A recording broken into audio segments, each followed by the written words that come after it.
everyone, welcome to my channel. Today I will be talking about one of the most important aspects of a cybersecurity journey, which is setting up your very own Cybersecurity HomeLab, and I will show you exactly how to do that.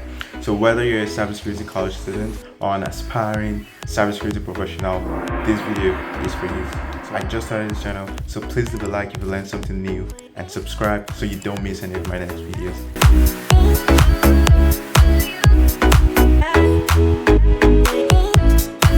So you might be asking, why do you need a cybersecurity home lab? Well, besides having a secret layer that impresses your friends, it's a place to safely break stuff. A home lab is an excellent way to learn and practice different skills such as networking, security monitoring and management, operating system hardening, pen testing, and many more. The list goes on and on, even for a small lab like this. Remember, this is where we can hack legally, folks, so you don't find us on any wanted list. So just to give you guys a little bit of background, I'm a cybersecurity junior at Collin College, and I completed my associates back in May this year. So I'm currently working on my bachelor's in cybersecurity. Let's talk hardware. So you can start with your computer. You can use your day-to-day computer for this, but remember, the more RAM the merrier. So for my laptop specifications, I don't have too much. So I do have a 10th gen Core i5, 12 gigabytes of RAM, and I'm working with 500 gigabytes of SSD storage. So when it comes to software, all you're gonna be needing to start is VirtualBox. So VirtualBox is a hypervisor. It's a type 2 hypervisor. Basically install virtual machines of different operating systems and work with that right on your laptop. You don't need to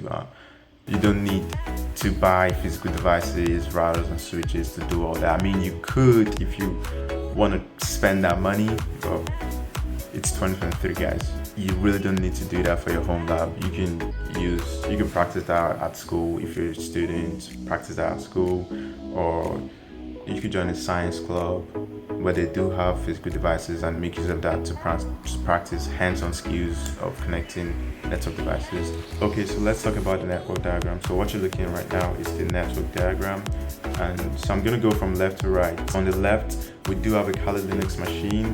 That is what I'm going to be using as my attack machine against the target network, and then I'm going to create a security onion device. I would install Splunk on that, and there's other security management applications and software on security onion, and that would be on my security management VLAN. So that's a different network from the target network.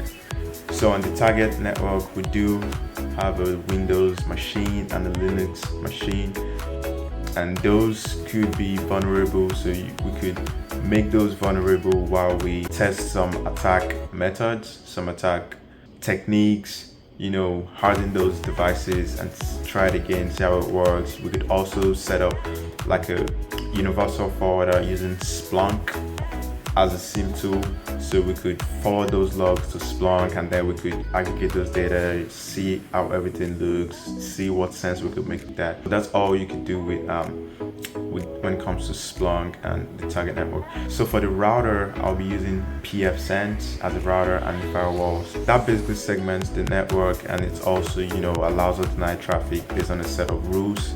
That's basically what a firewall does. So all these devices are going to be virtual machines. And for that, I'll be using VirtualBox. I talked about VirtualBox a little bit earlier. So VirtualBox can be set up to connect to the internet. So for this network diagram, I made use of Lucidchart to create this. And if you're trying to create something like this, you can make use of Lucidchart. You can check out Lucidchart. I'll show that right now. So they do have a bunch of templates you can make use of. They do have a bunch of diagrams you can drag and drop, add some text, and basically build out the network diagram like this. Okay, so it's time to install Linux. Let's get right into the installation. Let's go.